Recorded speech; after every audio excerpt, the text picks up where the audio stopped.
Artes plásticas, El espejo del alma, con Andrés Bestarmayo.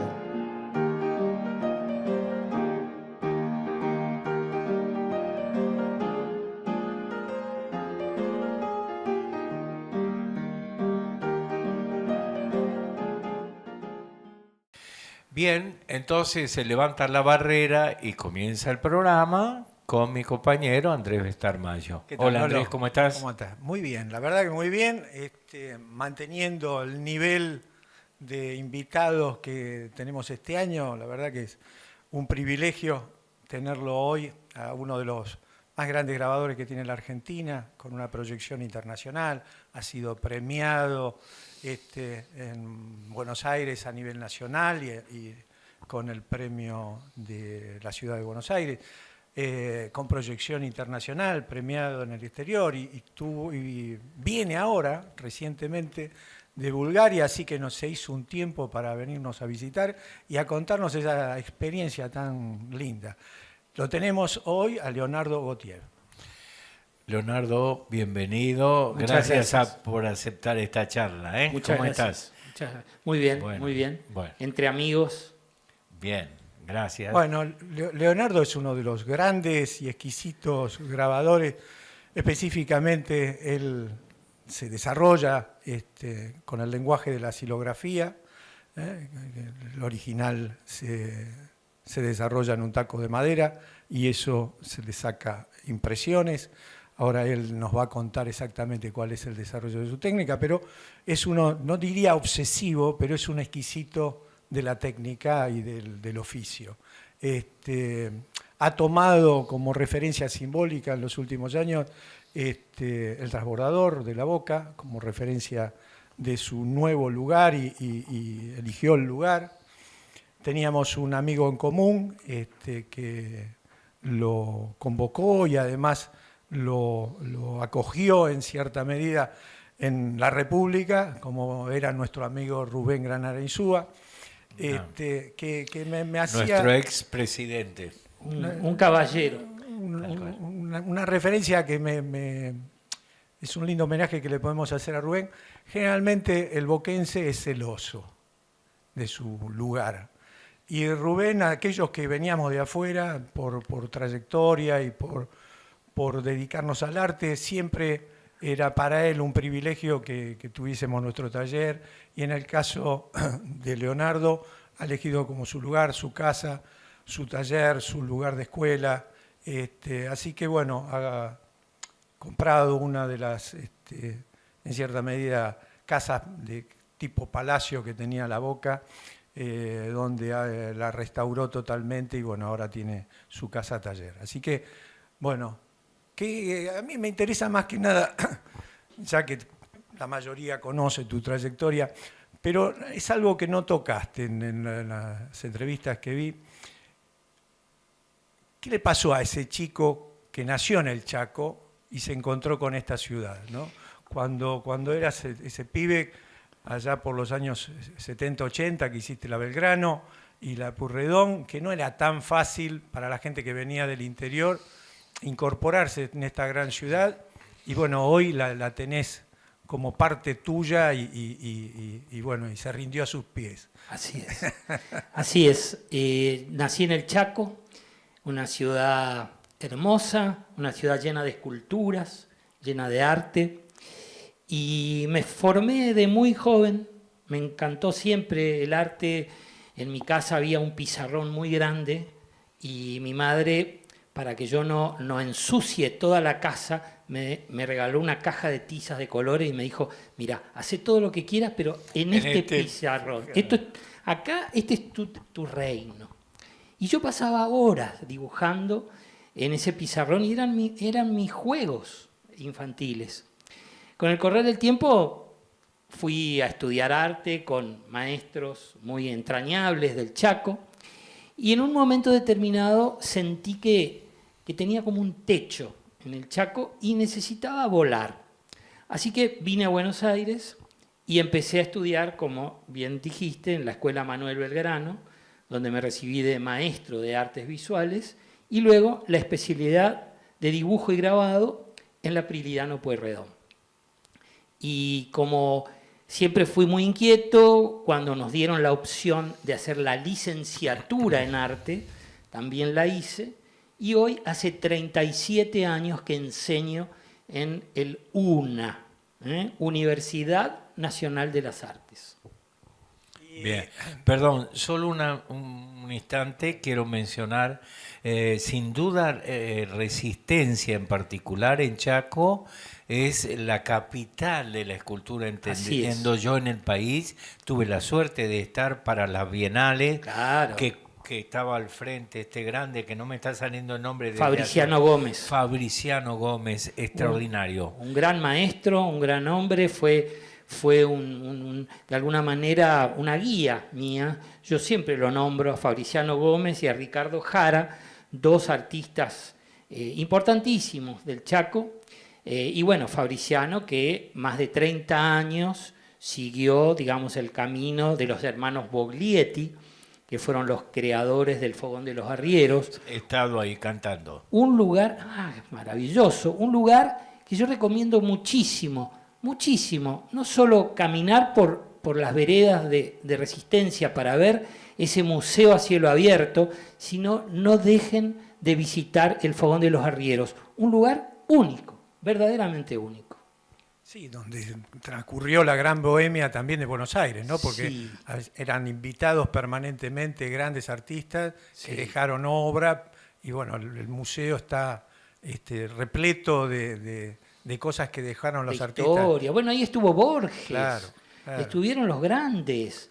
Era un lugar como, te diría, obligado para la intelectualidad de una época, ¿no? Y la bohemia también, ¿no? Es un lugar maravilloso. Entonces, bueno, eso también, esa fue mi casa también. Sí, Leonardo, y en ese sentido, ¿qué ves que te trajiste de ahí? ¿Cómo reside en vos esa bohemia en Buenos Aires? Bueno, para empezar, imagínense un niño que jugaba en las lagunas, que trepaba a los árboles, que la naturaleza era su hábitat cotidiano. Encontrarme de repente con otra jungla, la jungla de cemento, con grandes edificios. Yo muchas veces pienso en cuando llego a Buenos Aires, abro una ventana y ¿qué veo? No veo el horizonte, ¿qué veo? Otro edificio, construcciones y más construcciones, y eso me asombra más que si yo hubiera nacido en este paisaje. Por lo tanto, siento amor y odio. No, odio no, horror, como que me dio un poco de miedo. Era como las dos caras de una moneda. No era odio, sino era amor y una especie de susto, de asombro, ¿no? por ese paisaje tan tremendo donde todo el tiempo uno está mirando coches y construcciones. Entonces se fue perdiendo la naturaleza y fue apareciendo esas estructuras de grandes ciudades que para mí son como una señal. O sea, yo entiendo claramente que mi obra tiene que ver con lo ecológico. ¿Por qué? Porque de alguna manera yo describo a Buenos Aires, pero como una ciudad del mundo, no a Buenos Aires en sí mismo, sino un lugar que creció en forma desmedida, como es esta ciudad tan hermosa y a la vez peligrosa por momentos, y más para un joven recién llegado del interior, y este fue, digamos, mi sensación. La sensación de asombro y realmente como que esto me atrajo, era una atracción fatal, ¿no? Y muy bella, mi ciudad, digamos, adoptada, pero insisto en que mi obra de alguna manera camina por los andariveles de la ecología, una especie de señalamiento sobre el problema de las grandes capitales, donde la naturaleza va quedando relegada. ¿Cómo dirías, al estar de tus palabras, corregime si no te interpreto bien, que aquel hombre o aquel joven de Chaco, ese interior está revelado aún con la ciudad que ama, que admira, que adoptó, sin embargo hay un dejo de rebeldía? ¿Dirías? Sí, claro, yo creo que el artista es un rebelde de alguna manera y todo el tiempo está tratando de señalizar, de mostrar, de abrir los ojos, ¿no? El arte nunca debe dar respuestas, siempre debe generar preguntas. De esta manera desarrollo mi obra. Entonces, la gran pregunta es, ¿hacia dónde vamos con estas grandes capitales, con estos grandes desarrollos urbanos, donde la naturaleza cada vez tiene menos espacio? Y esta es casi lo que me atraviesa toda mi obra, desde todos los periodos, ¿no? Pero lo que veo ahí, Leonardo, es que el desarrollo más interesante que seguramente, bueno, ahora después Martín va a proyectar, mientras nosotros vamos hablando, va a proyectar imágenes de lo que estamos hablando. Así que si después querés hablar específicamente de una obra, hacemos hincapié en eso y la desarrollás. Pero yo lo que veo es, más que nada, en lo que impactó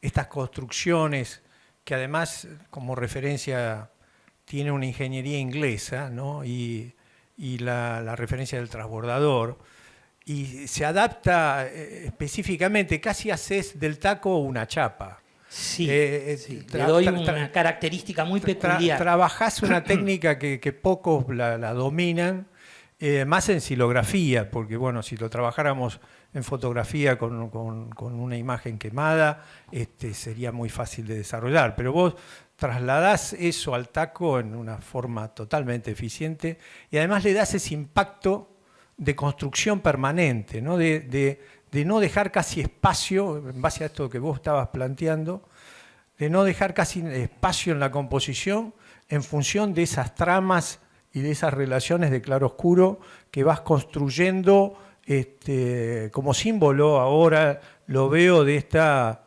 ciudad que te impactó de tal forma, ¿no?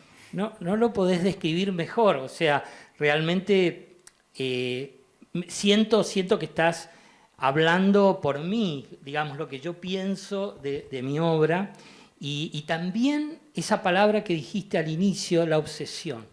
Yo tomo la obsesión como un bien, ¿no? Yo considero como un rezo. Sí, como a mis alumnos, que hace 37 años enseño en la facultad, yo les digo, no tengan miedo de la obsesión. La obsesión tiene que ser parte, es una herramienta del trabajo, ¿no? Y sí, yo creo haber desarrollado mi caligrafía dentro de lo que es la xilografía, y esto para mí es muy importante. Así como hablo de la ecología como ese gran tema, digamos, específico y gran tema de mi obra, también considero que la búsqueda de mi letra, de mi palabra, de mi manera de decir, que creo que es un bien de todo artista, así como el cantante busca ese timbre que lo hace reconocible. También en mi obra yo siento de alguna manera como una alegría haber encontrado una forma de expresarme mía. Un idioma propio. Un idioma propio. Sí. Sí, Leonardo, ¿y ahí qué ves de esos ancestros que llegaron al Chaco? ¿Hay de esa marca atrás en tus familiares, en tus abuelos? Bueno, el Chaco es una provincia. No, pero digo, en base a esta Sí, caligrafía, sí, ¿no? bueno. Esta relación de esa obsesión de trabajo, de encontrar la perfección. Bueno, eso de alguna manera tiene que ver con los inmigrantes que vinieron a construir un país en serio, ¿no? Vinieron con muchas falencias, con hambre, vinieron huyendo de la guerra y vinieron a construir un país en serio. Y siento que eso, de alguna manera, nos transmitieron a los más jóvenes, y yo lo vi a mi padre trabajar siempre, y a mis abuelos trabajar. Mis abuelos tenían panadería, mi papá una mueblería, o sea, siempre el trabajo fue como el ejemplo de la vida, como algo primordial. Y bueno, yo mi trabajo lo hago con tanto entusiasmo que no me doy cuenta y trato de poner lo mejor, siempre es un desafío. Cada obra mía tiene algo nuevo que intento descubrir. Es como cuando yo me pongo a trabajar me olvido del mundo. No existe más nada que mi taller, mi taco de madera, mis herramientas y ese mundo que me permite viajar y transcurrir y tratar de sacar estas ideas con las cuales yo me puedo expresar, ¿no? Y la verdad que, bueno, como bien nombraste, vengo de ser jurado en Bulgaria, en un concurso de arte de grabado, de obras sobre papel, y sí, lo que me gusta, que lo puedo decir, más allá de que uno no puede hablar de su obra y decir que uno es un buen artista, pero lo que sí puedo decir es que mi obra es particularmente mía y no me parezco a nadie, aunque tengo una nota que yo la quiero mucho, esa nota, entrañable nota que me escribió Albino Diegues Videla, un gran crítico de arte, secretario de redacción de La Razón, lamentablemente fallecido, joven, y él me escribió una cosa de la cual yo estoy muy orgulloso y que puso como título Gottlieb, un Piranesi argentino, ¿no? Y Piranesi fue un grabador del año 1700 italiano que trabajó mucho sobre Roma. Y él tiene unas series muy bellas que se llaman Vistas de Roma, y era un gran amante de la antigüedad clásica, griega y romana. Y entonces también me inspiró mucho. Yo no lo conocía a Piranesi hasta que Albino Diegues Videla me lo puso enfrente. Y entonces son muy famosas sus cárceles y son muy famosas sus paisajes y cómo reproduce lo clásico, ¿no? Y de alguna manera mi obra intenta trabajar con ese clasicismo y con ese amor por los materiales y por una imagen elaborada. Les propongo una pausa y volvemos. Sí, claro. Estamos de vuelta. Bueno, y estábamos justamente hablando de este tratamiento tan especial que hace Leonardo Gautier con su obra y con su xilografía. Yo decía que si alguien no sabe con qué lenguaje está trabajando, con qué técnica está trabajando, lo asociaría a una chapa, ¿no? a una aguatinta o a una relación de las técnicas que tienen los grabadores para expresarse, pero él lo hace con silografía. Y algo que me llamó la atención, que está en estas últimas obras tuyas, que es justamente el transbordador, que es el que trasladaste a esta exposición tan importante que hiciste en Sofía, en Bulgaria.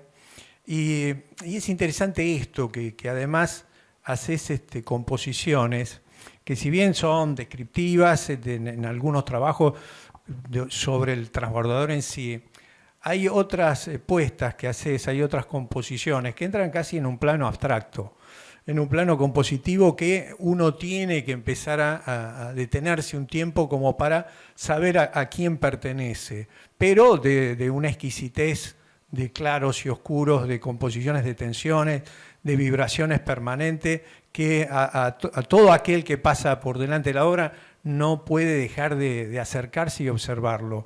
Bueno, ahí, danos alguna pista de este oficio tuyo, y para aquellos que no conocen la técnica de la silografía, explícanos algo sobre tanto estas composiciones que entraste casi a planos abstractos, como, si querés, la referencia de lo técnico, ¿no? Bueno, no puedo decir mejor que vos. Es más, te voy a pedir que me escribas todo esto que estás diciendo. Me encanta. Vos trabajáis en lo de... Y él, claro, para eso. Resulta que, en general, al artista le cuesta hablar de su obra. Porque ahí está la obra que habla por sí misma. Para aquellos que no conozcan la historia de la silografía, a mí me gusta hablar brevemente sobre el noble pasado y el noble inicio que tiene este lenguaje silográfico. Ustedes saben que antiguamente, estamos hablando en la Edad Media, en Occidente, el conocimiento de una época se transcribía por los amanuenses, los escribas, los monjes, y se hacían la Biblia, libros de filosofía, libros de medicina o de matemática, escritos uno a uno en forma manual. Cuando en el año 1350 aproximadamente aparece la silografía como un método de reproducción o un método de escritura y de ilustración, es la gran revolución. Por eso quiero que cuando piensen en silografía, cuando vean una silografía, asócienla inmediatamente al libro impreso. O sea que la silografía tiene un noble pasado, de haber sido la que permitió la democratización del conocimiento en un momento determinado. Y son unos pocos años, son unos 100 años donde se reemplaza al escriba a través de la técnica silográfica, generando textos y generando imágenes, porque después aparece una fecha clave, el año 1450 en Alemania, con la aparición de la imprenta de Gutenberg. Y una vez más es la gran revolución que libera a la silografía de esta pesada carga, digamos, de la industria gráfica, para convertirse en un arte en sí misma, ¿no? Porque ya toma la partida la imprenta de tipos móviles de Gutenberg. Y allí empieza otra vez otra historia, ¿no? Y la silografía se sitúa de otra manera en el mundo del arte y directamente en la cultura del hombre. Digamos, perdón que te interrumpa, menos favor. Obligada a ser el mensajero. Exactamente, ¿no? Y tener mayor libertad para expresarse. Y este tramo, estos 100 años en la Edad Media, que yo cuento acá brevemente, es el tema de mi tesis de licenciatura, ¿no? Donde nace de una pregunta que dice así: la silografía, antecedente medieval del libro, ¿puede ser portadora de una estética contemporánea? Los dejé mudos, ¿eh? Bueno, la respuesta... Un desafío. La respuesta es sí, claro que sí. Pese a que es un lenguaje tan arcaico, tan antiguo, tan simple, ¿no? Donde el artista está solamente con un pequeño cuchillo de metal que se llama gubia, y su madera y allí el material ejerce una resistencia a la cual el artista intenta dominar.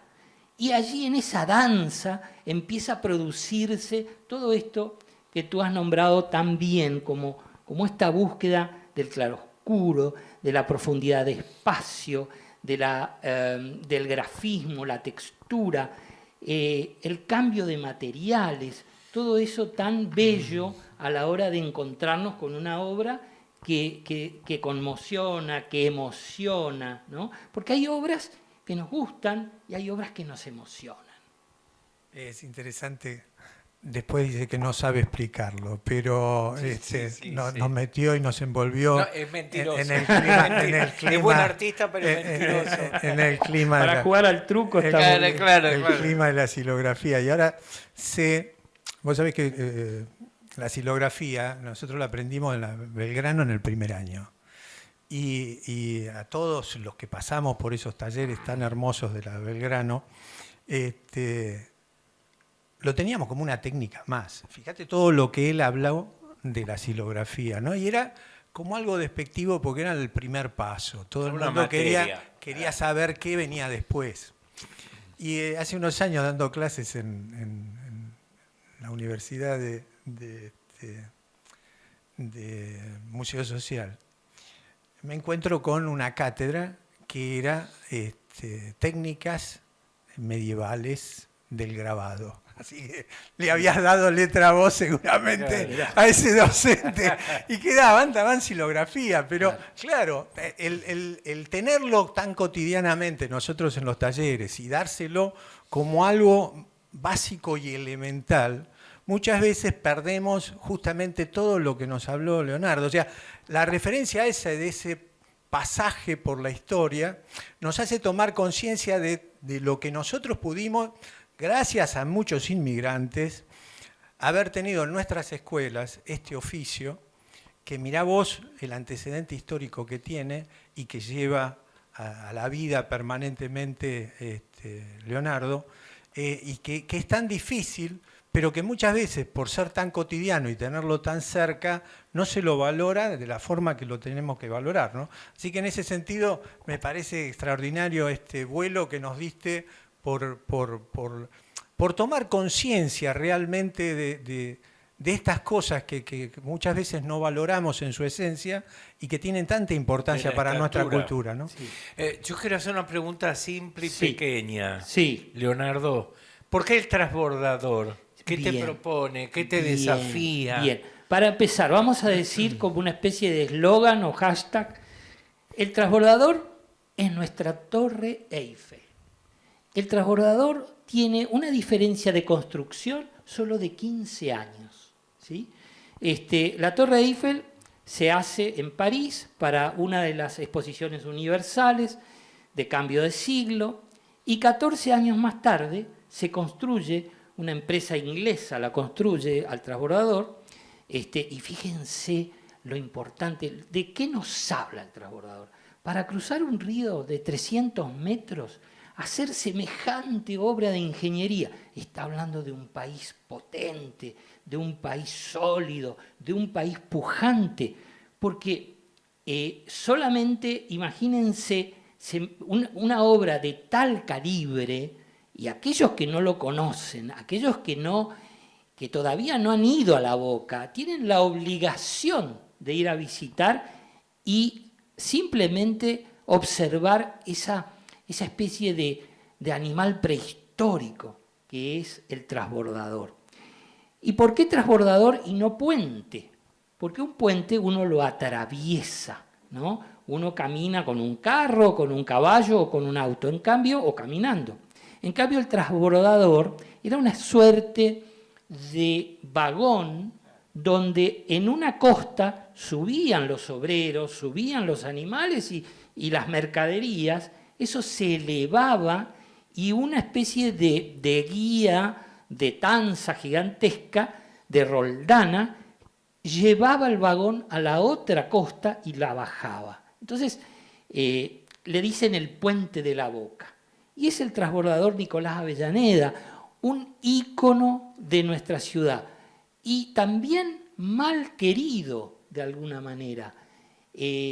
Debería estar en todos los libros de turismo como nuestra gran construcción tecnológica. ¿Y por qué París es tan famosa por su Torre Eiffel y nosotros no con nuestro transbordador Nicolás Avellaneda? Hecho con los mismos materiales que la Torre Eiffel y con una diferencia, insisto, solo de 14 años. Por lo tanto, está hecho con la misma estética y la misma ingeniería de la época. Ahí tenemos que nombrarlo nuevamente a Rubén Granadisúa, que lo salvó del desmantelamiento en los 80. Del ostracismo, claro. No, porque lo querían Lo desmantelar. íbamos- Y lo lo iban iban a vender a como destruir. hierro. Y él hizo una batalla ahí, como las que sabía hacer, y lo defendió de tal forma que estaba reconocido a nivel internacional, porque hay muy pocos a nivel internacional que han quedado ubicados en el lugar donde habían sido construidos. Así que pero vos tomaste la referencia simbólica. Sí, Y has desarrollado toda una serie muy importante, que la has llevado a Córdoba, la has llevado a distintos museos del país y ahora Y del mundo. la proyectaste a Bulgaria, estuviste en Japón también con eso. Sí. Sí, viajar es muy, muy importante para el artista. Los viajes te ubican, te hacen volar, aprendés muchísimo. Yo en este viaje hice todo un periplo por Europa del Este y realmente es tan hermoso porque Europa del Este es un baño de historia del siglo XX, ¿sí? Amén de todo lo construido y de los cimientos de estas ciudades como Sofía, Budapest, Praga, Claro. Y el propio Berlín, que es más moderno.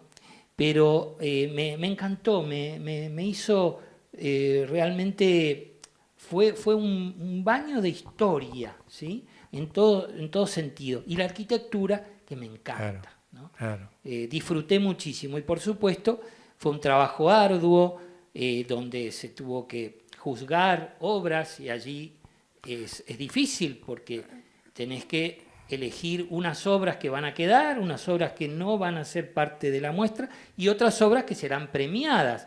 Entonces, para mí fue muy importante que un artista argentino, Leonardo, en este caso, participe de este jurado internacional. además de logro y la satisfacción de tener ese reconocimiento internacional, ¿qué notaste? A diferencia de vos que estás metido en la docencia también, ¿qué notaste? ¿Hay algún cambio muy fuerte o todavía la Argentina mantiene ese liderazgo del grabado? Bueno, la Argentina tiene grandes grabadores, históricos grabadores. Berni fue el padre del grabado argentino, ganó la Bienal de Venecia con sus grabados y monocopias. Estamos muy bien ubicados en el mundo y obviamente la tecnología, como va avanzando y se va metiendo en todo, también forma parte hoy el arte digital, está muy vinculado con el grabado. Yo me siento más cercano a ese monje medieval, Claro. ¿no? que trabajaba para ilustrar la Biblia, pero que habla del siglo XXI. ¿no? Esto quiero resaltar, porque a veces siento que hay como un maltrato del grabado porque no tiene chip, no tiene app, no tiene tecnología de punta, sin embargo tiene un amor y una delicadeza como si fuera la caricia de la espalda de una dama, ¿no? Es tan sensual el grabado, porque tiene los materiales allí que te rozan la yema de los dedos. Entonces, yo considero que el arte, si bien es cosa mental, como decía Leonardo da Vinci, también es cosa de los sentidos. Claro. Y no perder ese contacto de los sentidos para convertirse solo en la idea. ¿Y qué notaste? ¿Que faltaba en lo que viste? No, siento que en general, que el Sí. arte, no solo en este concurso, siento que hay como siempre hay como una especie de disputa entre el pensamiento, la idea y el hacer. Y para mí, yo soy un gran defensor del equilibrio, de ambas cosas, ¿no? No perder lo tecnológico, no darle la espalda a la tecnología, pero tampoco perder la sensualidad de los materiales, el olor de los materiales. Esta lucha que se genera entre el artista y el material, ¿no? Estaba pensando en lo que decías hoy. Ese diálogo. Ese encuentro con la rebeldía del material. Sí. Que es realmente el desafío, el gran desafío.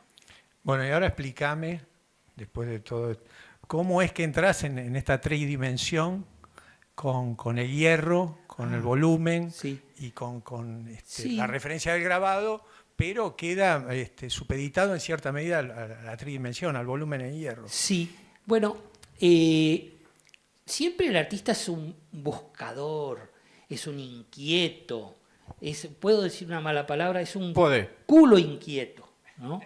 El artista no puede perder esa cosa de la pregunta, de la sorpresa, de la búsqueda, todo el tiempo, ¿no? Entonces, y el grabador, mejor que ningún otro artista, porque trabaja con materiales diversos, porque trabaja con reacciones químicas, porque trabaja con muchos elementos, está preparado para esta búsqueda, ¿no? Para esta cosa, digamos, de encontrarse. Como un alquimista. Sí. Yo rescato al artista como un alquimista, un mago de la imagen, un mago de los sentimientos, y considero que está muy vinculado a la vida, ¿no? Y el artista, si bien no puede hacer otra cosa porque encontró allí su pasión, tiene un rol. El rol es del juglar, ese que canta y cuenta cosas. Ahora estamos viendo las imágenes en hierro, sí. Estas imágenes en hierro, y me interesa que le expliques a la gente cómo fue este salto. Claro, bueno, entonces, por eso, hablando de la búsqueda, en un momento me interesó indagar, y justamente, mira, acá apareció otra vez Fabriciano Gómez, del Chaco, que me invita a hacer una escultura con características mías del grabado, ¿no? Entonces, yo tengo erigida, instalada, un obelisco que se llama Tótem Urbano, que está frente a la Universidad de Arquitectura del Chaco, de la Avenida Castelli, que tiene 9 metros de alto, se llama Tótem Urbano y está hecho con las paredes de este obelisco, están hechas con venecitas de colores que imitan de alguna manera fragmentos de mi obra. Allí entonces lo tecnológico con lo antiguo se dan la mano y está todo como rodeado de hierro de la construcción, como una especie de andamiaje, y me gusta asociarlo con que es un tótem porque a la vez tiene que ver con los pueblos originarios y con la tecnología actual y contemporánea. Siempre me gustó la escultura, trabajo en el objeto artístico mucho, con diferentes materiales, y también en una muestra, ahí empezó todo, en una muestra que hizo el Instituto Rossi de Salud, que está muy de moda ahora entre los artistas, trabajar con el reciclado de materiales. ¿Qué hacemos? Con montañas de material cibernético, de computadoras que ya no se usan. ¿Qué hacemos con montañas de radiografías que ya no se utilizan? ¿Qué hacemos con ese desecho, ¿no? ¿A dónde va a parar? Entonces, ellos con mucha inteligencia nos invitaron a trabajar con radiografía, por ejemplo, radiografías que ya no se utilizan más, ¿no? Hoy es todo digital. Y se me ocurrió hacer unos yacarés, porque no los llamo caimanes ni de otra forma. Yacaré por mi tierra, ¿no? Corrientes, Chaco. Hice unos yacarés de tamaño natural cuya piel están hechas de radiografías impresas con mis grabados y con luz LED. Le pusiste LED, claro. Sí. Y entonces empecé a encontrar que el grabado no tiene por qué ser plano. Y empecé a generar una suerte de vitros tridimensionales, ¿no? Porque estos animales tienen corporeidad, tienen su volumen, y bueno, y armé unas cosas, creo yo, muy interesantes, donde llevé la silografía, digamos, a la tercera dimensión. Y antes, todavía que eso, que empecé a trabajar con desechos, otra fundación, la fundación, no me acuerdo ahora el nombre, que trabajaba con desechos de materiales de computadoras, ¿no? Que nos entregaron también 1 metro Bueno, y también cúbico. imprimiste sobre chapas de herramientas, Sí, de palas, sí. O sea, siempre buscando cosas diferentes. De hecho, que videos, juega ahí un toque más conceptual. O sea, absolutamente, claro, absolutamente. claro. Por eso que no hay que cerrarse. Pero trabajé y hice también unos animales con restos digamos, de elementos de computadora. O sea, el artista siempre es un gran reciclador. Y al final, ¿no?, es como una enzima que va usando todo lo que se le cae en sus manos para darle belleza, ¿no? Darle humanidad a esos elementos que son de consumo cotidiano. Bueno, Muy bien. Solo por esta vez decimos que terminó este contacto. Nuestra intención eterna es sostener el vínculo con artistas, como en este caso tuyo. Se me ocurrió, porque soy tan original, dije, al fin de cuentas lo que tuviste, tu discurso, para mí, Sí, sí. corregime que sos el protagonista, Sí. gira en torno de un transbordador, que en tal caso vos sos el que lo encarnás. Cuando pasás del ayer histórico al presente, cuando trabajás con los desechos, esta es una interpretación personal, Me encanta. que se puede escribir o no, pero en tal caso yo te vi, digo, claro, entiendo por qué el de esta aventura de este artista, pues bien, está reflejada. Muchas Te gracias. agradezco de mi parte mucho que hayas estado acá. Por favor. A vos, Andrés, lo de siempre, pero además quiero criticarte porque trajiste un artista que no supo explicar nada de No, su obra, como no. dijo él al comienzo. No, yo Nos engañó. justamente lo que quería agradecerle a Leonardo es con la pasión, con la vehemencia que transmite en su palabra, pero también con el trabajo de tantos años, porque ya no somos chicos, aunque él se lo vea más joven que yo, ya transitamos bastante en Los el dos área, son mayores que yo. en el área de, Aclaremos bien. en el área del arte, esta pasión, este dinamismo de estar siguiendo, buscando, y bueno, y de estar dando clases también para no dejar nada al azar y no llevarse nada, siempre darlo todo. Así que, Leonardo, de nuevo, gracias. muchísimas gracias por estar con nosotros. Andresito, Bueno, hasta la próxima. nos vemos la próxima. El agradecido soy yo. Gracias. Muy bien.